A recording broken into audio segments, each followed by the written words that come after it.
Hello and welcome to the Ice Guys, brought to you by the National Hockey Now Network. This is the show that takes you into the world of the National Hockey League. Every game, every day, from a betting perspective. With pro sports handicappers, Ian Cameron, Alex B. Smith, and various guests from the world of hockey and sports betting. And now, here's your host, Ian Cameron. Welcome to the Ice Guys, presented by National Hockey Now, Friday, May the 5th, Cinco de Mayo, for those of you that celebrate that. Welcome to another edition of the show. It's Ian Cameron with you. No Alex B. Smith today, a little under the weather. He'll be back tomorrow. Jimmy Murphy, our Friday guest, Boston Hockey Now's finest, does a great job, of course, there. Will be joining us momentarily. I do want to take the moment to mention that National Hockey Now is growing. There's a lot of brand new writers being hired onto the site covering various NHL teams. So make sure you're checking out nationalhockeynow.com and all the subsequent team sites in the Hockey Now network, because I am definitely seeing the growth with the Hockey Now network and new writers, new team sites launching over the last few days and the last week. So again, a great source of hockey info, hockey news, team news. It's a great site to help keep you up to date with every NHL team. And believe it or not, I use the Hockey Now websites every day, in terms of, finding out injuries and, just in-depth analysis and opinions from people that are right on top of things, covering these teams on a daily basis all season long. So it's a great website. It's a great resource to keep in touch with everything that is NHL related. So again, check that out. That's at nationalhockeynow.com. And of course, Jimmy Murphy, one of the great writers at Hockey Now, will be joining us momentarily, our good friend, to talk Devils, Hurricanes, as well as the Bruins. Let's look at last night. And for last night, we obviously have to start with the Florida-Toronto game. And let's do a little Barry Horowitz here. A little pat on the back for yours truly in terms of how to attack this game. And man alive, did I ever make the right fucking decision in terms of how to attack last night's Panthers-Leafs game 2 from a betting perspective. Couldn't have scripted it any better in terms of the way I thought that game would start.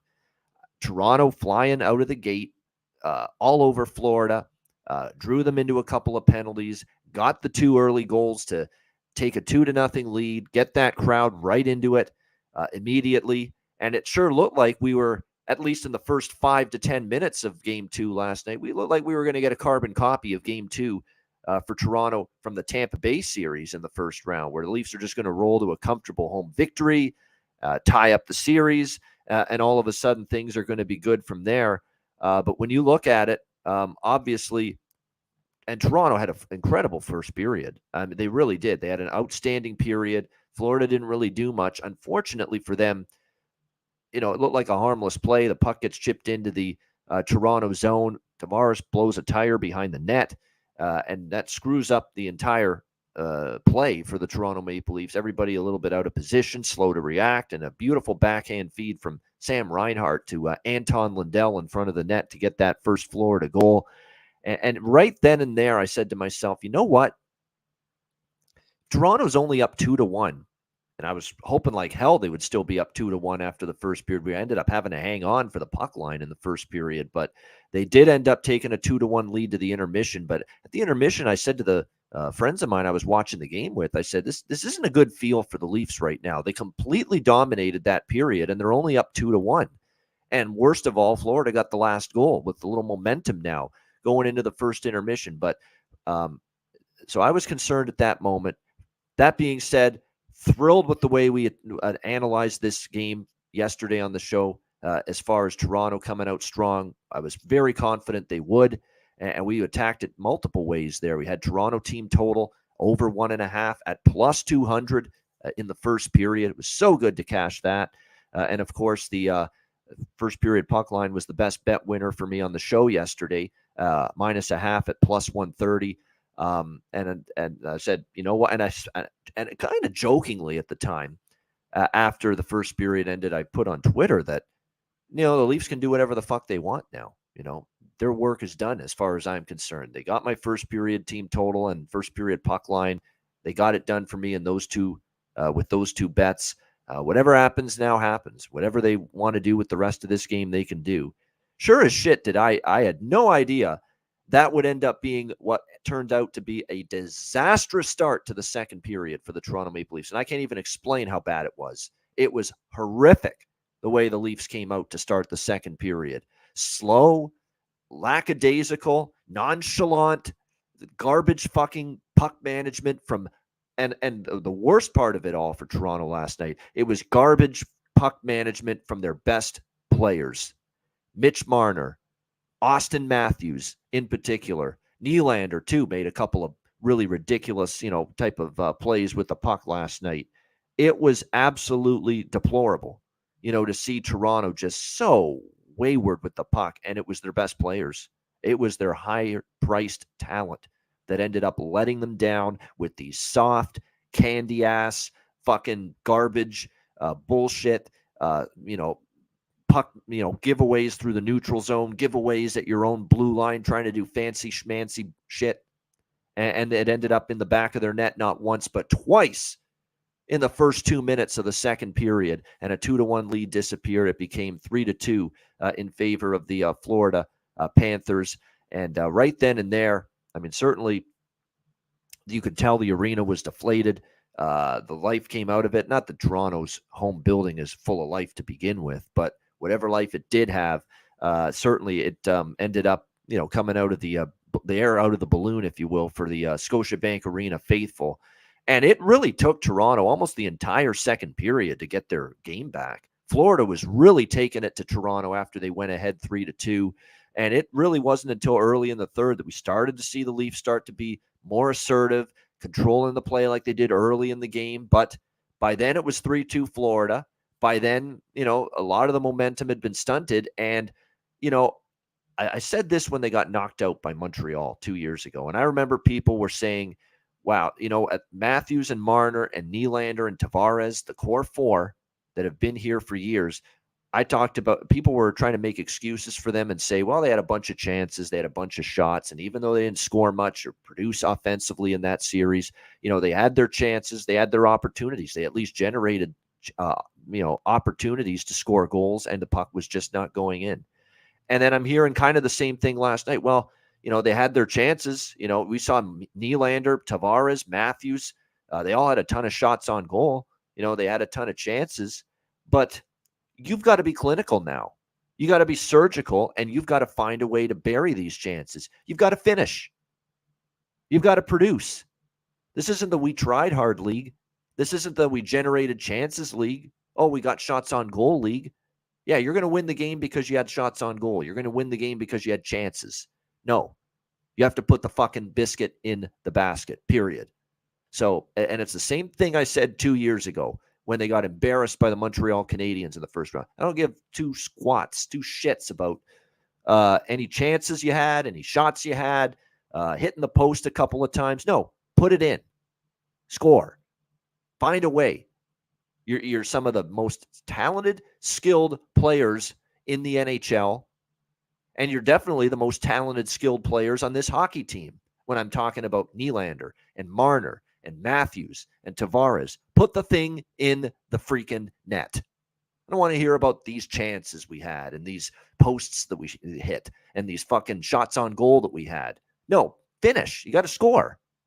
If you're going to be a Stanley Cup champion, you got to take advantage of your opportunities. Florida was opportunistic last night. They didn't have a shit ton of chances, but they put the puck in the net when they got their chances. And obviously a big part of the story as to why the Leafs didn't finish their chances was goalie Bob, who was once again phenomenal in that game. There's no question about that.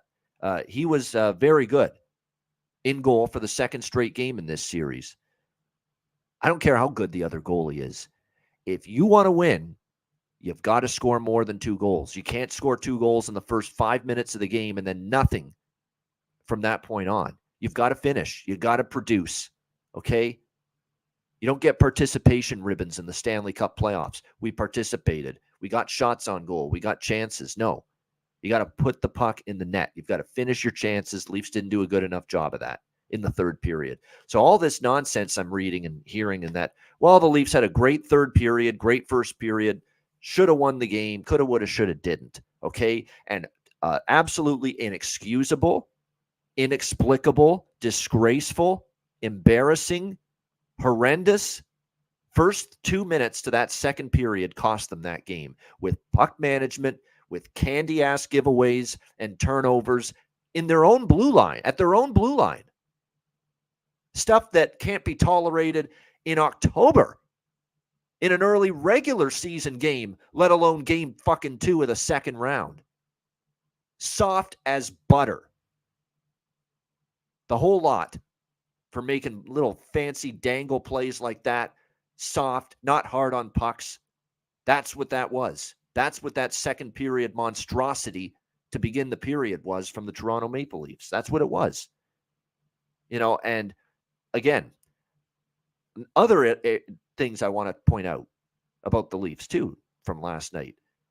Sam Bennett, and credit to him, I don't know if anything he did was suspendable. He did get fined for the bunting thing where he was cross-checked him, and that was pretty vicious. And what he did to Matthew Nyes during the game was pretty vicious, and Leaf fans are up in arms that Bennett should have got suspended for that with the rock-bottom wrestling-type maneuver that he had on Matthew Nyes, which is actually now, as we found out earlier today, resulted in a concussion for Matthew Nyes, who left the game last night. He didn't return after that concussion and is now going to be out for at least the next 2 games here in this Leafs-Panthers series.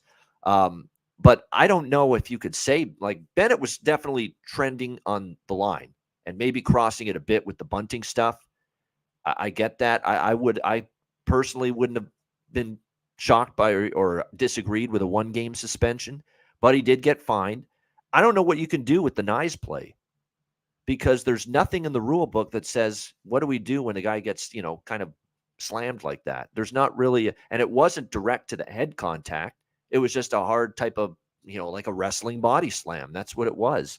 There's not really anything that states that, oh, you've got to be suspended for doing something like that. So it's a tough spot, and at the end of the day, Bennett's gotten off unscathed. He will play in game 3, and that's the thing. I mean, it's unfortunate that Nyes gets hurt, but there's no such thing in the rule book as you're getting suspended because you have a body slam on someone. It's hard physical play, fringe of, I don't want to say dirty, but, extreme, vicious. It's certainly vicious. That's the word, vicious. I don't know about dirty, but it was vicious. The physicality from Sam Bennett. So at the end of the day, he doesn't get suspended. If you're a Leaf fan, you can't cry that that's the reason you lost the game. And there's, again, apologists. I mean, the apologists are nauseating. That the Sam Bennett not getting a thing for any of the, transgressions in the eyes of Leaf fans that he had on the ice last night was why they lost that game. No, 2-minute fucking soft as butter puck management from your best players, your most highly paid players, is why you lost that game. That lapse, that not being ready to start the second period. What the hell were they thinking? Seriously, this high-priced talent, this core 4, Matthews, Marner, Nylander, Tavares, what were they thinking? Wow, we just had this amazing first period. We're leading this game. Our work's done. We can fuck off right now. We can slough off. We can fall asleep. We can do a little dipsy-do and, dingle dangles through the neutral zone and at our own blue line. And we can try to play this fancy-ass, crap-ass style of hockey in the playoffs when you got to be hard. You've got to be physical. You've got to be strong on the puck. We can do that. We're up 2-1. Our job's done. We're going to win this hockey game. Doesn't work that way. And the Florida Panthers, if there's anything they've shown you in these playoffs, so they're a resilient team. They don't give up. They don't give an inch. They don't quit on a game. Even as bad as that first period was for them, we saw it again last night. Resilient group. And they came back on you. And they made you pay the ultimate price for falling asleep and getting cocky and getting arrogant because you played 20 fucking good minutes of hockey, which is what we saw last night. Absolutely awful loss for Toronto. Awful. Because that's a game that could have went the other way, but they decided, we've already done enough to win the hockey game after the first period, and they paid the price for it. They paid the price for it. Simple as that. But give this Panthers team credit, man. Now, I want to talk about them now a little bit here. because what they have done here in the playoffs, they've now won 5 playoff games in a row, going back to game 5, first round against Boston. They're getting different contributions every night. Like I say, they're playing hard physical hockey. They are taking the body. They are adding physical miles of a bigger and greater toll to every Leaf player with that physical brand of hockey. And it's been impressive to see. And you know what's something, too, about the Leafs and why I said they're soft last night in that game? And it's not just, the giveaways and the turnovers early in the second period that led to that game turning completely around in favor of the Florida Panthers. It's that, Bennett was doing that, overly vicious, physical display of physicality, whether it was Nyes or whether it was Bunting. And there's not a single Leaf that did anything about it. Did anybody confront Bennett and say, hey, don't do that, or get in his grill, or, maybe want to go after him or something? Nobody did. And that's disappointing, because that was supposed to be something that was addressed by Kyle Dubas with this hockey team. It was supposed to have been addressed when you brought in a Jake McCabe and a Luke Shen and some other, and Nola Chari and some other guys that were going to give you that sandpaper and that pushback that, hey, if someone does take physical liberties with our team, we got guys to respond now. And yet nobody did. Nobody did. And that, to me, is a little bit disheartening, too, if I'm a Leaf fan. So, but credit to Florida. They've made themselves loud and clear. They've made themselves heard loud and clear that they are here not to just beat the Boston Bruins. They're here to make a run. They're here to win multiple series. They're here to win a Stanley Cup. And now we're going to have to see Sunday what this Leaf team is made of. And it starts with the core 4. They need way more out of Austin Matthews, Mitch Marner, John Tavares, and William Nylander than they've gotten so far in this series. And as I said on Twitter and posted earlier this morning, you want the shining graphic, the perfect illustration of what we saw from the Toronto Maple Leafs last night in the playoffs, in that game last night. Let's get it up on the screen here. There we go. There, right there. That's your Leafs last night in Game 2 loss. Soft. That's a live look right there. The top players of the Toronto Maple Leafs in Game 2. Perfect illustration right there. Nice and soft, 2-ply soft right there in that game last night. Jimmy Murphy, good to hear from him. I was going to say see him, but good to hear from him.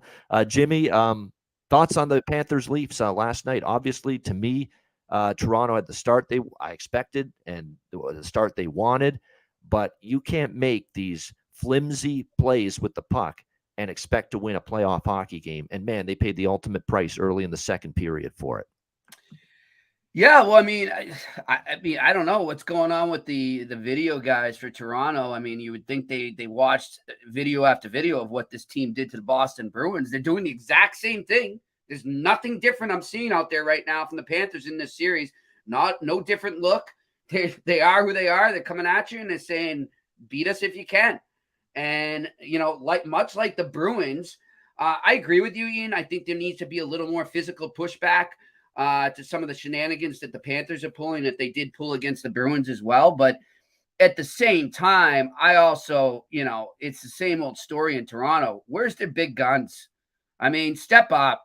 Time to lead, Austin Matthews. Mitch Marner, you had an amazing season. Time to lead, Mitch Marner. That didn't look like a fucking Frank Selke Trophy Award nominee with that little giveaway he had in the second period. Are you shitting me? That guy's a Selke nominee? I know. It's unreal. And, and I'm not just knocking the Leafs because the Bruins had the same issues. Their leaders didn't lead. And I'm including Patrice Bergeron and Brad Marchand in that conversation. I know we'll get to that, that dissecting the Bruins, and we'll have a little Irish wake for them, and I'll pull out some Jameson. But look, it's the same thing right now. The big guns got to step up. And when the big guns stepped up for the Bruins in that series, they tended to have a better chance at winning. I thought, look, what are you going to do about that Game 6? And the same last night. I mean, if they get the littlest bit more contributions from their big guns, I think Toronto wins that game. But they're invisible right now, and they're too rattled. And that's what I saw in that series. Florida, to me, out of teams I've watched in the playoffs, I'd say since 2019, when the Blues won the Cup, I haven't seen a team that's able to rattle the opposing team and the opposing team's coach in terms of how they adapt and how they react within a series. this is the first time since that Blues team that won the Cup. And for you bettors out there, get the good value while you still can. Throw in a little one on the Panthers to win the Cup right now, because there's a very good possibility they do it. I know it sounds crazy to a lot of people right now, but you look at this team right now, man, when you can just see it, certain teams, when they get on that roll, there's nothing that's going to stop them. And that's where the Florida Panthers are right now. Team of destiny is a phrase that's often thrown out there, especially when teams get red hot at the right time of year. Yep. It kind of feels that way right now with the Panthers. And people thought that maybe they'd be a one-hit wonder when they knocked off Boston in stunning fashion. And right now they're proving that's not the case.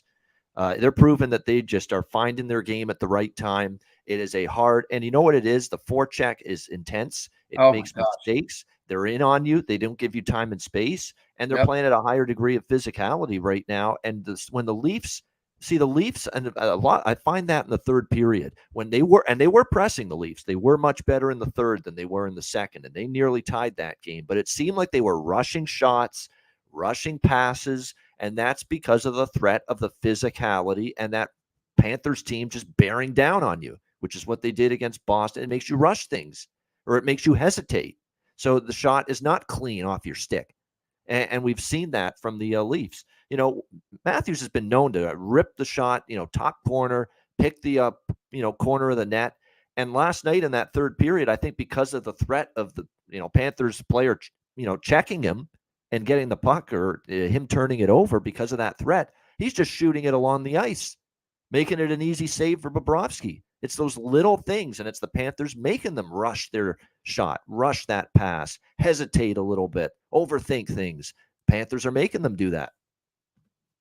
Yeah, you're absolutely right. And look, not that it was a real similar situation to what you just described, but I even look, we can debate this physical encounter all we want with what happened with Bennett and Matthew Knees, and I do think it was dirty.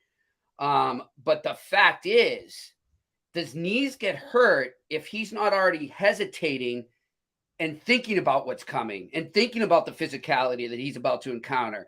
That's what they're making you do. They're making you hesitate.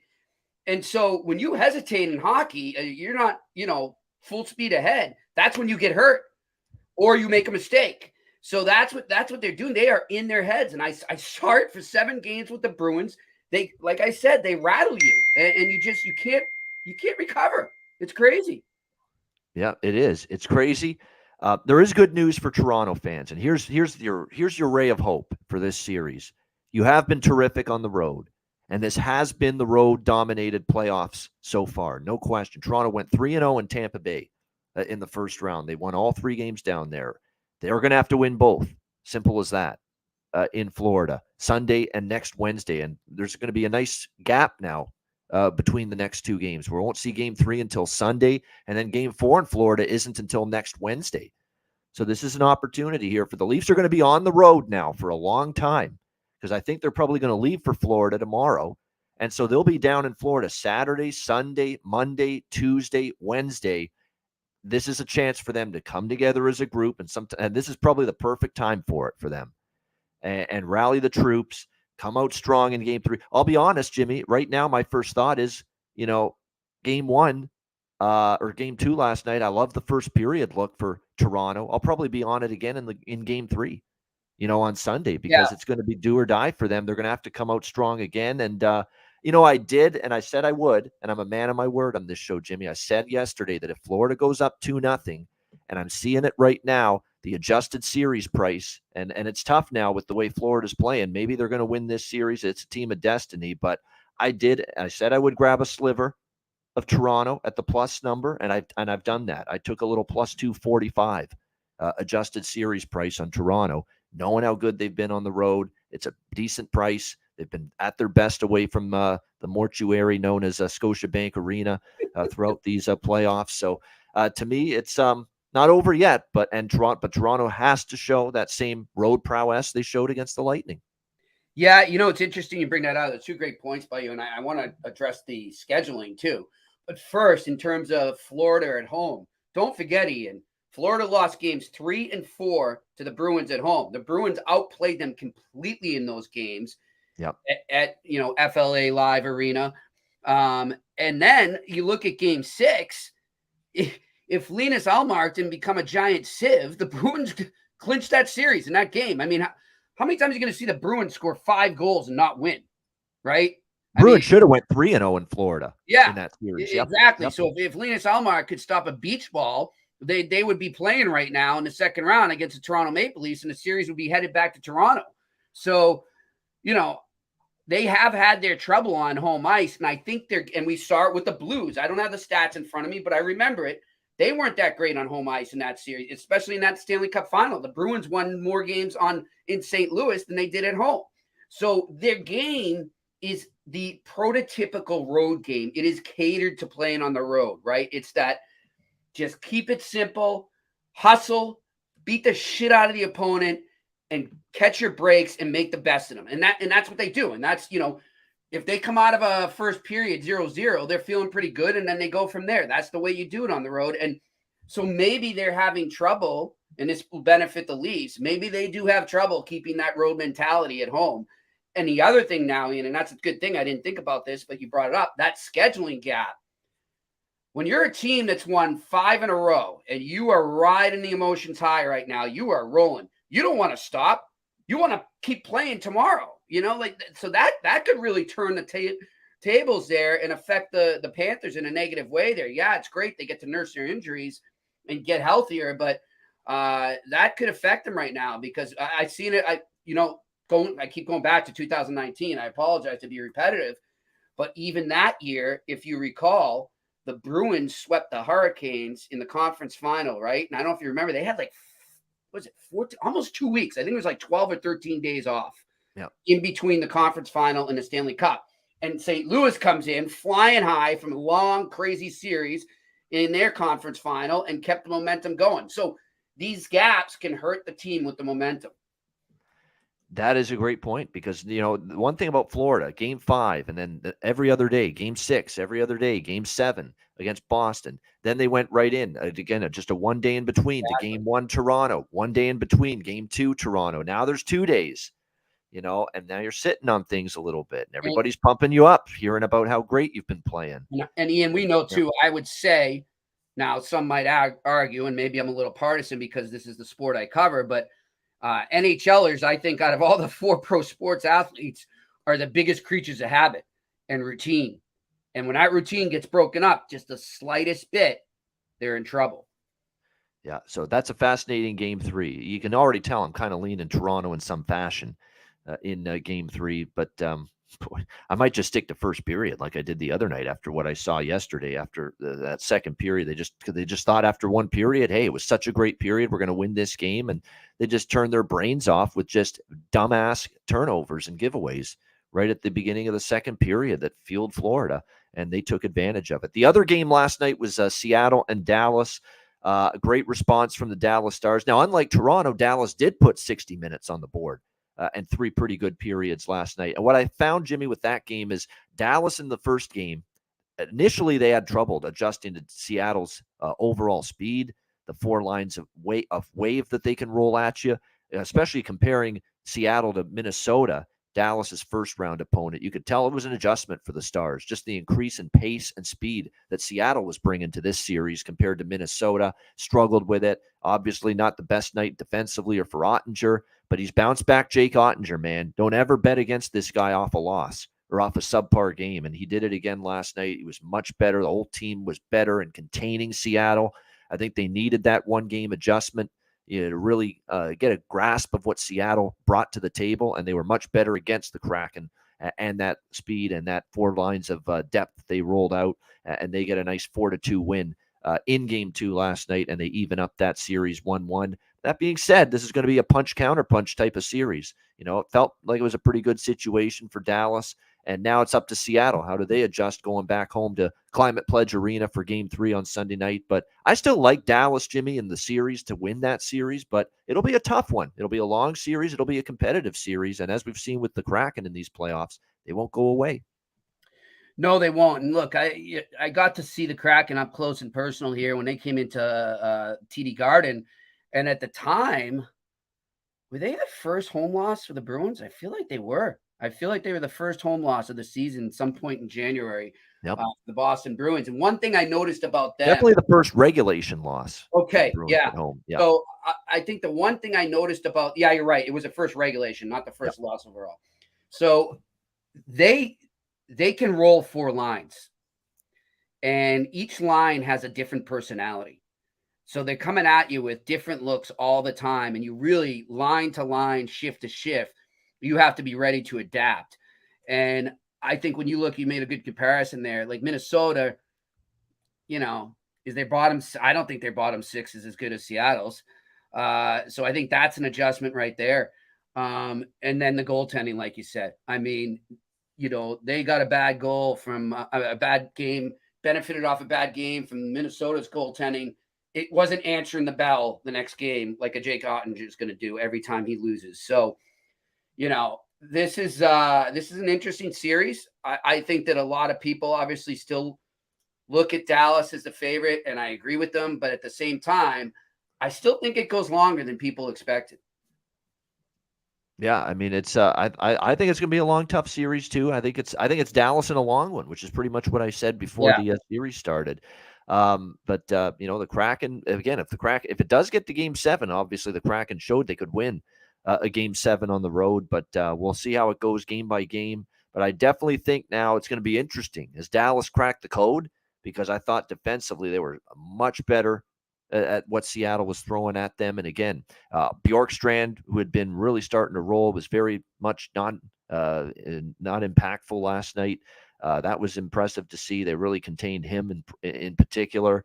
And again, the Dallas big guns, they stepped up. Your guy again, Jimmy, Tyler Seguin, finding the back of the net again there for the Stars last night. And this Wyatt Johnston kid, man, who scored a key goal for them to really separate themselves from the Seattle Kraken. He's had just a remarkable year. I'm incredibly impressed with how at 19 years old, rookie straight out from the Windsor Spitfires in the OHL last year, to now in the NHL, totally didn't even go down to the AHL for any length of time, right up to the NHL, and how comfortable he looks in the NHL and how impactful he's been. And it certainly doesn't hurt his cause that he gets to room with Joe Pavelski. Apparently, he's been staying with Joe Pavelski all season long. So learning from a guy like that certainly helps. But Wyatt Johnston, a terrific season. And of course, Joe Pavelski, come on, Joe.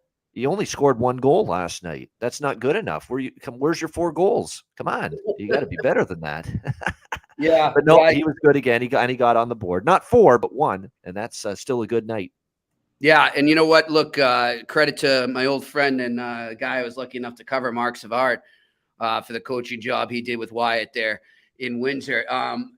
Look, this team too, going back to Seguin, I mean, I hope people have been taking your advice, Ian. You were the one who kind of brought it to my attention, how he was really turning this game on. And we haven't always seen that for Tyler Seguin in the playoffs. I mean, It's kind of hot and cold a lot, and sometimes I and rightfully so, people would question his effort and his heart, but not the case now. He looks like a leader out there. And, I think it's good timing for them because, look, I know he scored last night, but overall, we can agree that Jamie Benn isn't what he once used to be. Yep. And I think it can help him to have not only have another leader's voice, but to have a leader that can lead through his actions too, not just his mouth. And I think that's happening right now with Tyler Seguin for the Dallas Stars. So, Seattle's in tough, but I still think they're going to have a gutsy effort, and I think this thing goes at least 6. Yeah, definitely. And JT in the chat makes a great point, and I've been harping on it. It's bothered me when broadcasters I've heard call him Wyatt Johnston. Johnston. Okay, there's a T in there. Johnston. Very important. Yeah, get it right. Wyatt Johnston. I hear that all the time. People, Wyatt Johnson, Wyatt Johnston, Wyatt Johnson. Johnston. I'm just gonna call him Wyatt. Yeah, exactly. Johnston is his name. Damn it, get it right. But 1-1. That's a good series. I'm enjoying it. But we're going to talk New Jersey, Carolina in just a moment. But first, we're going to do a little Bruins here because this is our first time to talk to Jimmy since the end of the Bruins season here on this show. Because again, that game was Sunday, Game 7 with the Panthers and the Bruins. Look, just stunning, and maybe not so stunning now after seeing Florida get a 2-0 series lead here in the second round against Toronto, but, just surprising. And I'll tell you what, people have, bashed Pierre Maguire, and I heard him actually, and it was on Montreal radio, I think the day you were on, Jimmy, last week with your buddy Mitch Melnick, and I just happened to listen to it, tune it in, and he said something that nobody brought up. Nobody brought up as a reason. This is a reason why Boston lost the series. Their 4 centers, they're all over the age of 30. All right, all 4 of them. 2 of them, Bergeron and Krejci, 38 and 39, in terms of age. Those 2 guys as well, playing less than 100%. Playing through injury. And you've got this physical, hard forechecking, tenacious forechecking Panthers team leaning on them for 7 fucking games in a row. These older centers, these guys that are playing less than 100%, Bergeron and Krejci with so many playoff miles and wars and games that have taxed the body all these years, it kind of made a lot of sense to me. They just got worn down by this Florida Panthers team, got under their skin and wore them down in the course of 7 games. And that's exactly what we saw. And like I say, Jimmy, disappointing. I know they are back in Boston, and there's lots of reasons why. I don't think the offense was ever a big issue. I think they scored enough goals. The power play was good, certainly in Game 7, but I think the foundation of the Bruins all year was their 1 through 6 defensively. They were as good as it gets. The penalty kill was number 1. It wasn't as good when it needed to be against Florida. The defensive breakdowns, the sloppiness with the puck, the turnovers. You know what I was stunned by too in Game 7, Jimmy, is they couldn't complete a crisp tape-to-tape pass. It was stunning. The puck was bouncing. It was bobbling, mishandled pucks. Couldn't get it to settle down. Couldn't get it to be in a position where you could get a clean shot at net. The passes weren't clicking. It was just a completely discombobulated Game 7 from the Boston Bruins, and yet there they were, 3-2 in the third, chance to close out that series, and somehow Montour, who's been incredible, ties it up with less than a minute to go. Heartbreaking, and at that moment I said, Boston's in trouble. Like, is anybody from a momentum standpoint feeling good about the Bruins winning this game in overtime now after giving up that tying goal? And sure enough for Hagee, bad coverage on him, rips it past Swayman for the series and game-winning goal in Game 7. But, yeah, like I said, I think the Pierre Maguire point about the older centers, 30 years of age and older, and 2 of them in their late 30s and less than 100%, Bergeron and Krejci, was a great point. I mean, the blue line, it was I don't want to say McAvoy was bad, but I think he could have been better. And then Lindholm, my goodness, disappointing. I know Orlov threw a couple of points on the board in that series, but I think his defensive play was suspect throughout that series. Clifton, as you mentioned, in Game 6, had that awful game in Florida. And just the collective blue line, Jimmy, the foundation of what made the Bruins so great in the regular season, that great blue line, it really crumbled in the playoffs and in that series at the worst time. And just a stunning end to what was a phenomenal season, Jimmy. Have at it. Well, listen, I'm going to play a little clip for you. I hope you can hear it, but this is basically my summary about the Bruins. I mean, we just the Bears are what we thought they were.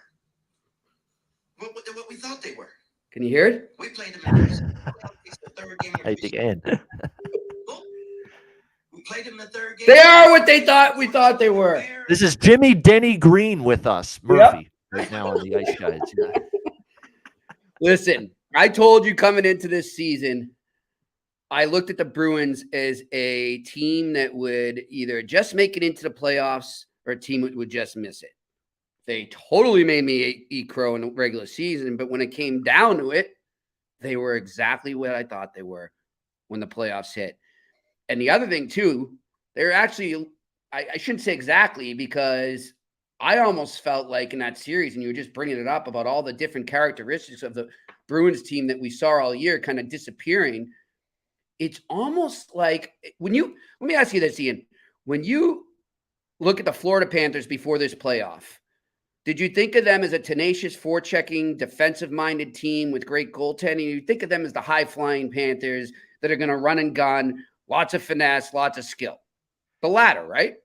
The latter, and Paul Maurice was brought in to help them transition to become more of a physical, forechecking team. That's what he came here to, and cycle team, cycle the puck. Don't just try to rush up and down and trade chances with the other team. And they weren't playing well, adjusting to that style change early in the year, but man, did they figure it out at the right time.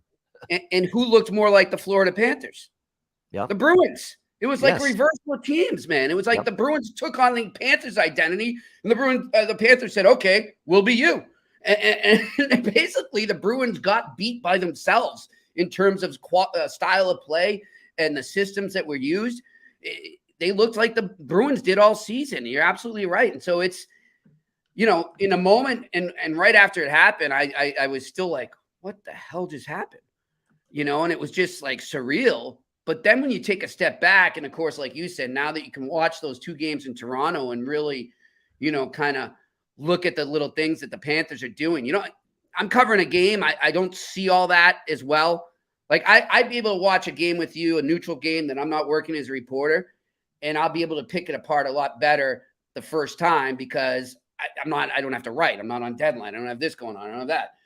So when I had a chance to step back and really analyze what I just witnessed, that's the theme I got. That and the fact that, Jim Montgomery suddenly, I don't know what happened. Suddenly he became an ECHL coach.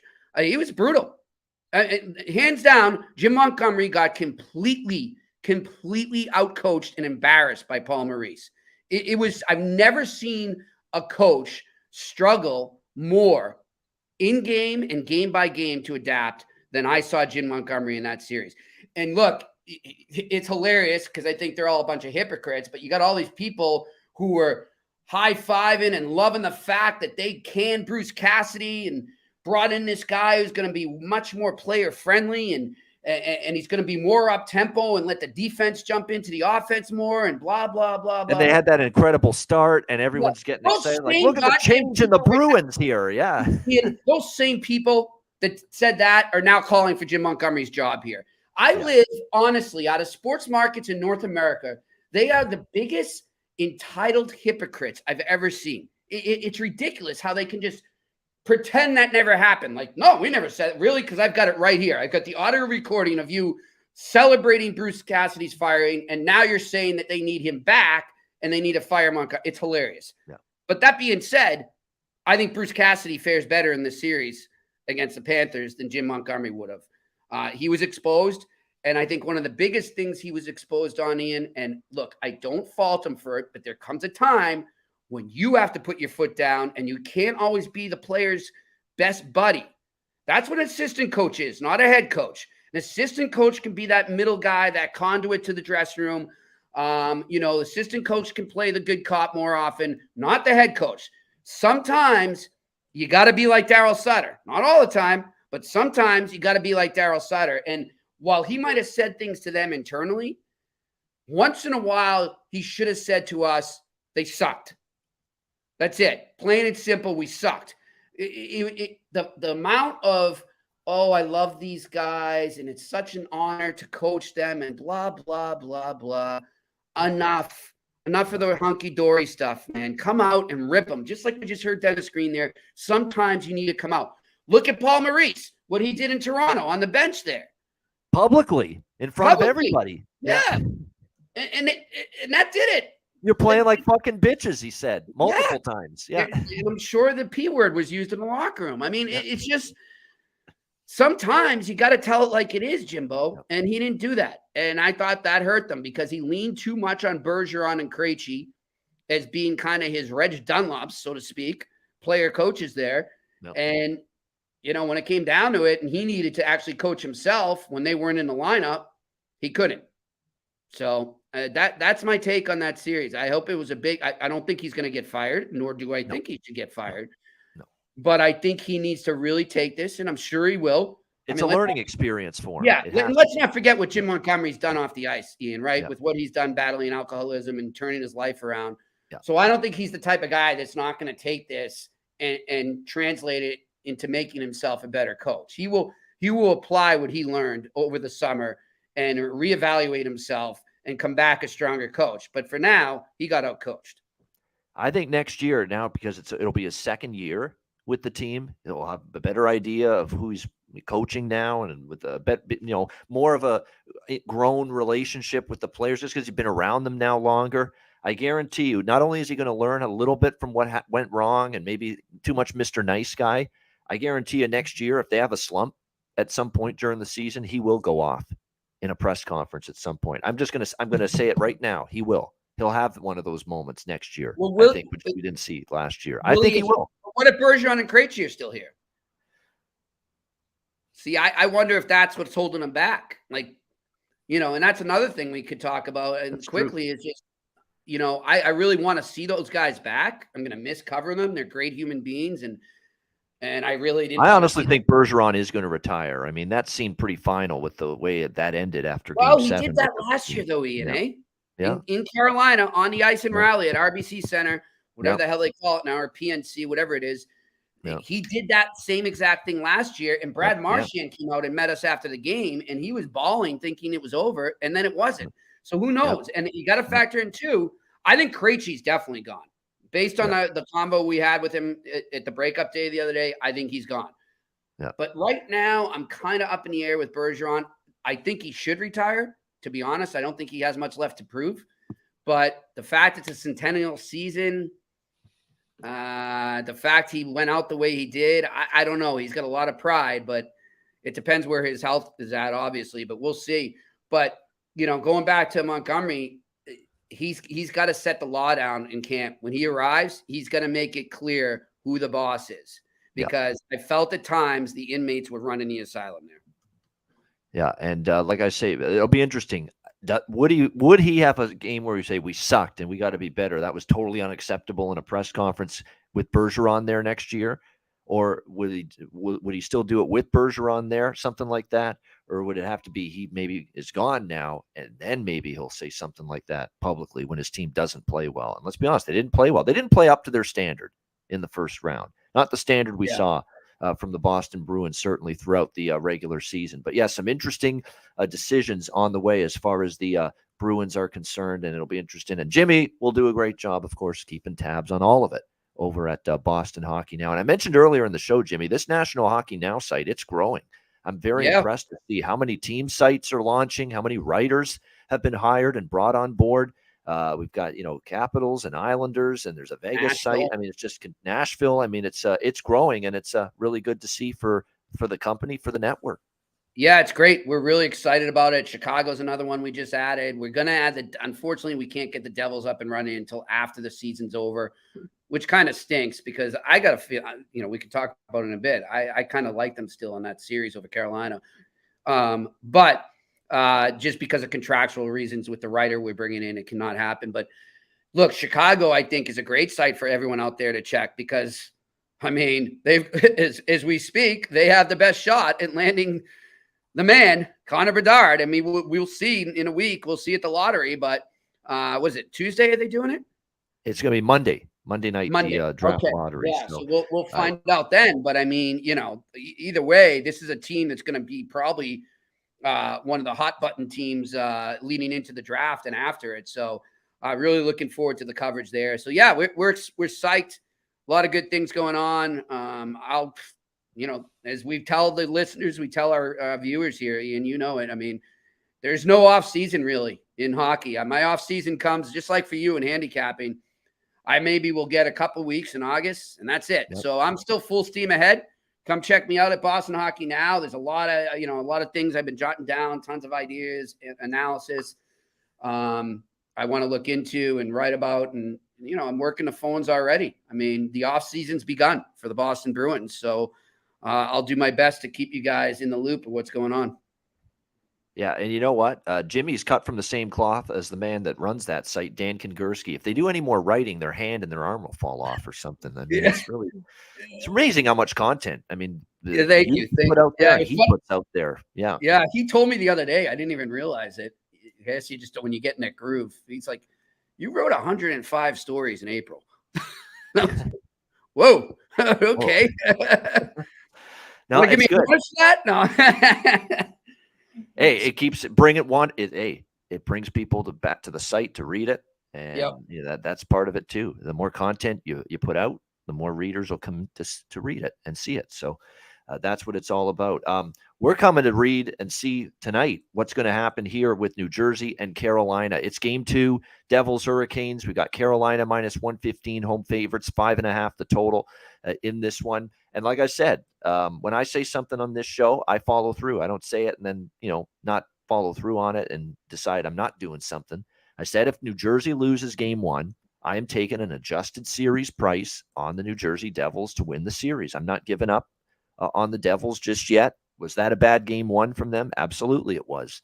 No question.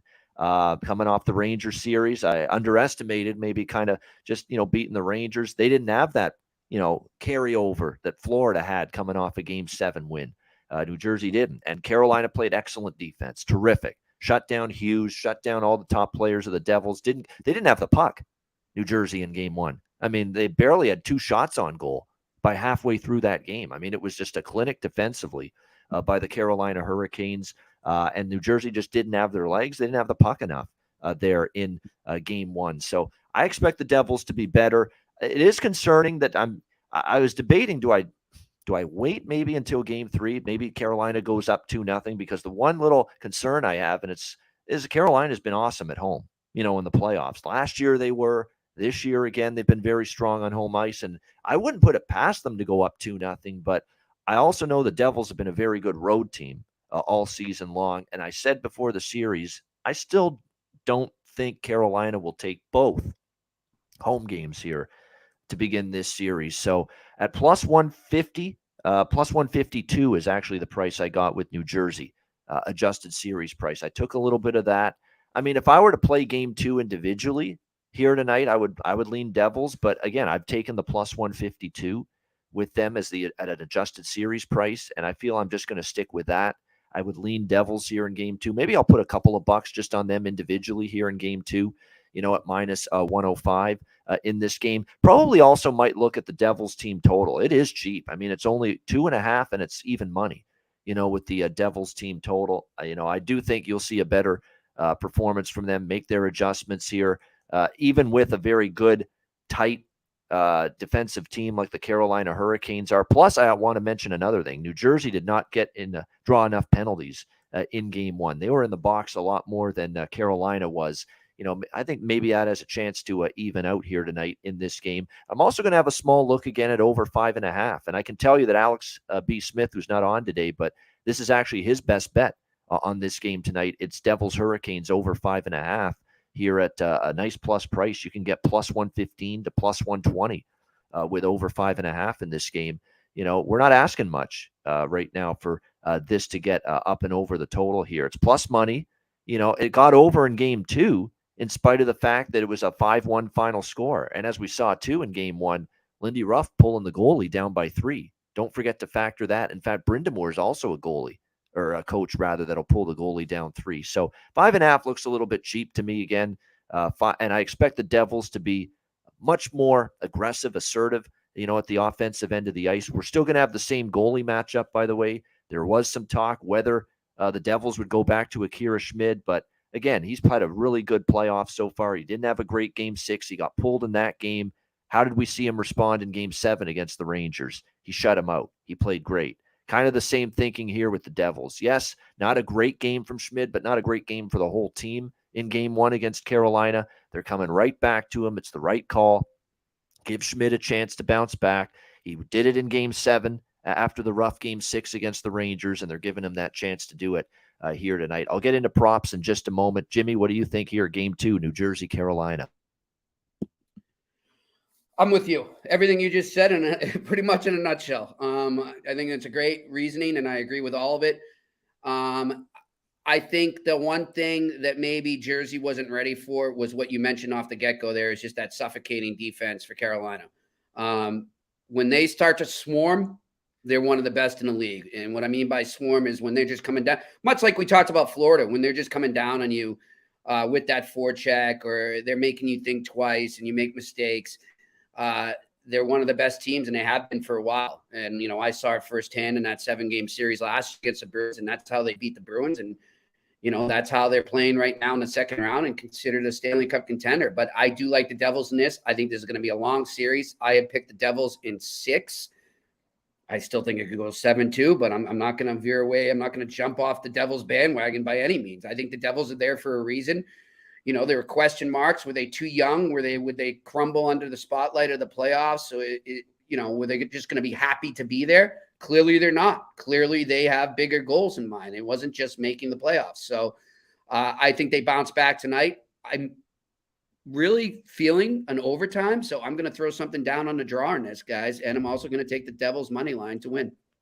Yeah, I don't mind the draw look either. I think it's a tight game tonight. I think it's probably a 1-goal game. And Carolina's not immune to playing these in the playoffs, these tighter games. I think we're going to see that here tonight. As far as the props go for this game, be careful with this is I don't think going to be I think it has, again, we can get over the total, but I also don't expect like a 5-4, 6-5 game either. So make sure if you're looking at goal props and point props, assist props, you be selective. You don't want to hammer the board with those, but there are a lot of shots on goal props that I like here in this game. And look, they addressed it after game one. Lindy said it. Jack Hughes said it. Dougie Hamilton said it. We didn't have the puck enough. We've just got to make a point of it to, have better puck plays with the puck, have it up more on our stick. And that's the problem. That's why they didn't have many shots the other night. So I'd expect a little more aggression there. Plus, let's be honest, it was a very easy night, very comfortable night for Freddie Anderson, for the Carolina Hurricanes in net. You've got to get more traffic. You got to make life more difficult on him. I still think he's, especially at playoff time, Frederik Anderson's track record hasn't been spectacular, especially in those Toronto days. We'll see what he's made of. And he just hasn't played enough playoff hockey here in Carolina due to injuries, including last year, to really tell if he's that kind of playoff goalie that can get hot and lead his team to victory. So I think pepper the net with shots a lot more tonight if you're New Jersey. So I would focus on Hughes, Hamilton, Hischier, really as guys to, and Hischier in particular, his shots volume has really gone up of late. So definitely Hughes, Hischier, Hamilton would look toward them as far as shots on goal. I'm going back to the well, Jimmy, on the Carolina side with Natchez shots on goal, with Aho shots on goal, and especially Brent Burns.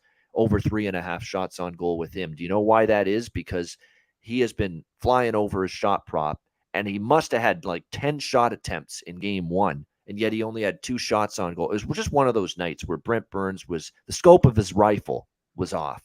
He was missing the net with like 7 or 8 of his shot attempts, and if even he hits the net with half of those, he goes over 3.5 shots on goal in game one. So I'm coming right back to the Brent Burns over 3.5. Shots on goal here tonight in this one. And as far as if I'm going to look toward goal props, Aho had a bunch of chances. He hit a post the other night. I could see him finding the back of the net tonight. Natchez too for Carolina. And then on the New Jersey side, you got to go with the guys that you trust the most who have gotten it done. I still think Eric Haula, is one of the leading goal and point producers in the playoffs for the Devils. He's a good bargain bin option, but I think Hughes can bounce back, find the back of the net here tonight for the Devils. The goal prop for him, I'd consider. You also look at Andre Palat was quiet in game one. Usually when the team is, they're not that their backs are against the wall, but they'd really like to get this series tied. And Andre Palat and his historically great playoff performances dating back to his time with Tampa Bay definitely could look in that regard. And yeah, Seth Jarvis, who scored for them the other night for Carolina, he can be streaky sometimes, and he's been kind of in an offensive drought. And he finally scored a goal for them on a beautiful goal in game one. That maybe sometimes we look at Seth Jarvis as one of those guys that can score in bunches. He usually is. So Seth Jarvis may be worth a look here in tonight's game as well if you're looking at a goal scorer prop. Another thing I think that New Jersey struggled with, not just Carolina's defense, but the Rangers never got to the tough areas, the dirt, the blue paint, the crease area, the slot. The Rangers didn't get there enough, and it was too easy for the Devils in those areas. Carolina was getting to those areas way more than the New York Rangers were. The slot area, in front of the net, traffic, taking away the eyes of Akira Schmid, making it more difficult. And they went to the areas you need to go to score goals at playoff time. Let's see how the Devils, adjust defensively to a much more assertive, let's be honest, a tougher Carolina team compared to the Rangers. Rangers played too soft.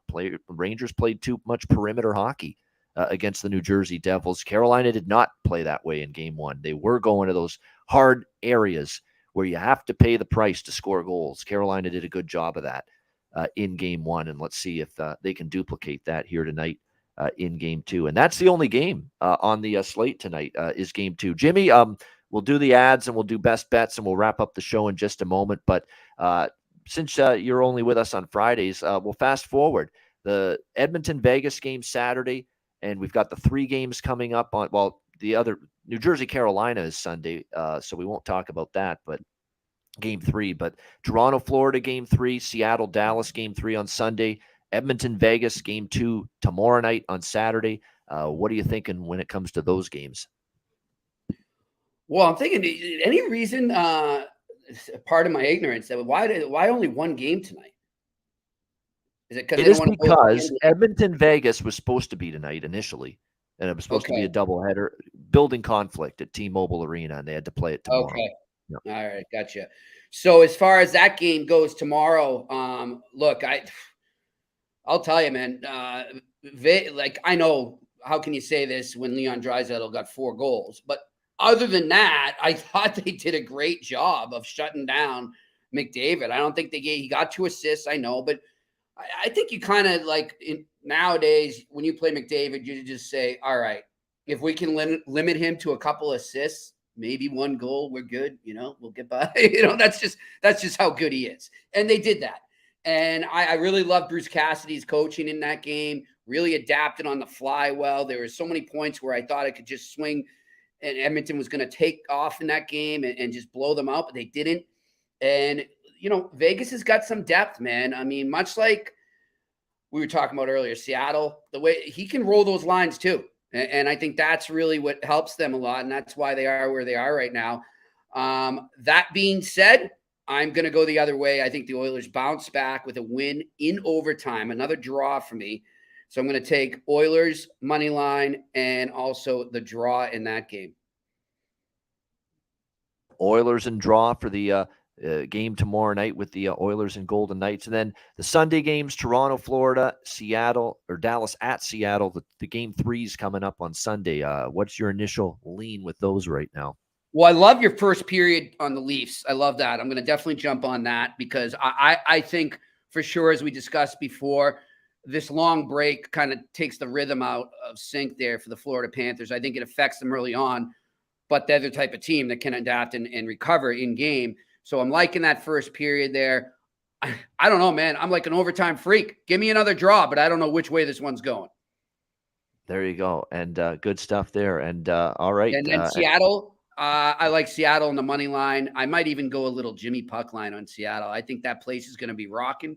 The roof's going to come off, and it's going to go back to Seattle's favor in this one. They should be up 2-1 in the series come Monday morning.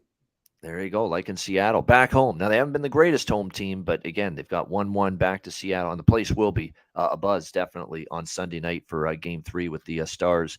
And I just want to say, Ian, too, my buddy was saying this. We were trying to think because, you like to kind of pick teams to jump on a bandwagon a little in the playoffs and really follow. And I'm following Vegas pretty hard. I have been all year just because of my relationship with Cassidy, and I hope they do well. But he said, nah, man, you got to get on Seattle. He's like, I mean, and we can do a little plug here too, a good segue. He's like, you love your Gramco. Man, will Gramco come in handy in that parade in Seattle if they ever win it? It's just going to be a haze of the 420. No doubt. If that comes to fruition, and we're talking Nirvana, Kraken, and Pearl Jam, and Soundgarden. Yeah. All those stoner rock bands from back in the grunge era there in the early 90s, an era that I loved. I loved the music back then from some of those bands. Really, really good. And still listen to this day. I love 90s alternative. I was a big 90s alternative fan. I'm a fan of a lot of genres. I love oldies. I love 70s stuff, 80s stuff, even the cheesy 80s pop I like. 90s hip-hop is great too. Hip-hop, it was just the best. Nothing will top 90s hip-hop. That was as good as it gets. Alternative was good. And like I say, a little bit here and there, new music, but it's not the same in my opinion. Were you a Beastie Boys fan? Oh, yeah, of course. Yeah. Yeah. Rest in peace, MCA. I can't. Yesterday was 11 years since he passed. Still can't believe that. I mean, just an absolute. They were absolutely spectacular too. Illmatic, still one of the great albums, honestly, from the Beastie Boys, and just a wide range of music, and definitely a '90s alternative, and a lot of those Seattle area bands from that era were definitely some of my favorites for sure. Growing up as a kid. Great stuff, Jimmy. Awesome show today. Thanks. Hit that like button, everybody watching on YouTube. 138, 140 live viewers. Shout out to our podcast listeners as well. Make sure you check out patreon.com/Ice Guys. Just $10 a month. Goalie charts, totals charts, power ratings, our daily Ice Guys show betting card, and bonus content. I actually have a bonus piece of content that I'm putting up on the Patreon page in a little bit later today. We did an interview with former pro hockey player, junior hockey player, Colton Tubert. And we'll do that. We'll post that interview that I did with him earlier this week on the page later today. So make sure you check that out. And we've got more bonus content on the way as well. So check that out, patreon.com/iceguys, just $10 a month. And also the Ice Guys store, iceguys.myspreadshop.com. Make sure you get yourself some Ice Guys merch from the Ice Guys store. All right, we got best bets to wrap up the show coming right up after we hear from Gramco and Manscaped. Support for the Ice Guys is brought to you by Gramco. Whether you or your team's game is on the field, screen, racetrack, court, or the ice, Gramco is for the game. Grown by farmers who spent years developing premium hemp genetics, Gramco provides customers with consistent quality Delta-8 THC products ready for any occasion. Gramco currently offers numerous Delta-8 products, including vape cartridges, disposable vapes, pre-rolls, gummies, wake and bake coffee, and more. Gramco offers an enjoyable, legal high delivered discreetly and directly to you. Gramco is also available at many American retailers as well. You can get the best Delta-8 cannabis products on the market shipped quickly and discreetly from Gramco. And if you visit www.thegramco.com, use promo code IceGuys, you will get 20% off of every order, and any order that's on the site over $50 will be shipped free with standard shipping. So live elevated with Gramco and check out their wonderful Delta-8 products today.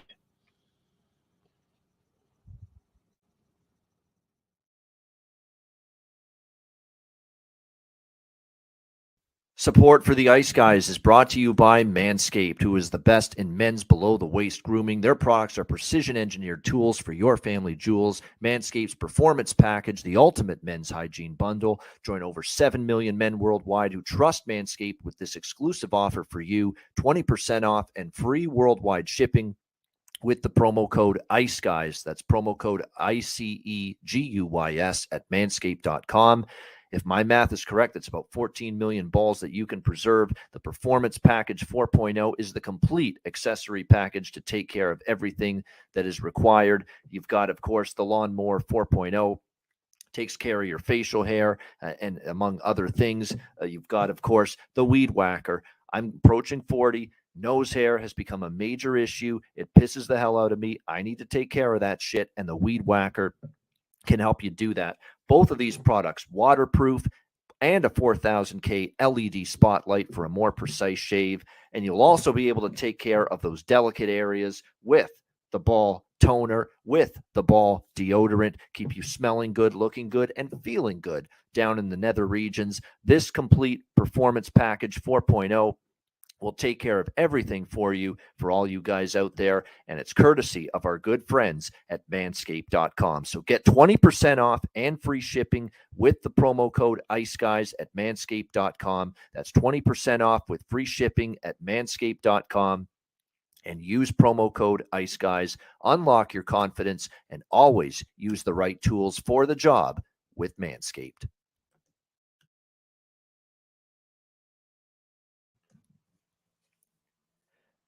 All right, it's time for best bets here to wrap it up. Jimmy, what do you got for us for best bet? You hear me okay, man? We got you. Okay, sorry about that. I'm going to stick with that overtime tonight. Give me the draw tonight as my best bet. All right, there you go. A little OT in Raleigh, North Carolina. That was weak. In Raleigh, North Carolina tonight for Jimmy. Devils Hurricanes draw. And as always, I recommend if you're going to bet the draw, go to FanDuel. And it's not because I'm promoting or I'm sponsored by FanDuel. It's just because they have the best prices for the draw usually. Plus 310, by the way, is the price for the draw at FanDuel right now. So make sure you check that out. And yeah, the draw, plus 310 for Jimmy with his best bet here on this Friday card. My best bet here for this Friday, obviously there's just the one game tonight. It's Alex's best bet. It's the only game tonight, so it's going to be my best bet as well. Devils, Hurricanes, over 5.5, plus 120. It's a great price.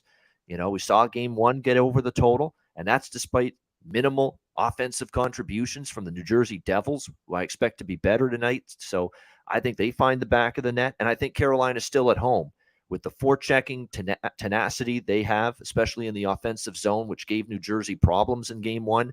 I think they will get to the back of the net and find some goals as well. So Devils Hurricanes over 5.5, plus 120 for my best bet for tonight's Game 2 between New Jersey and Carolina. That'll wrap it up.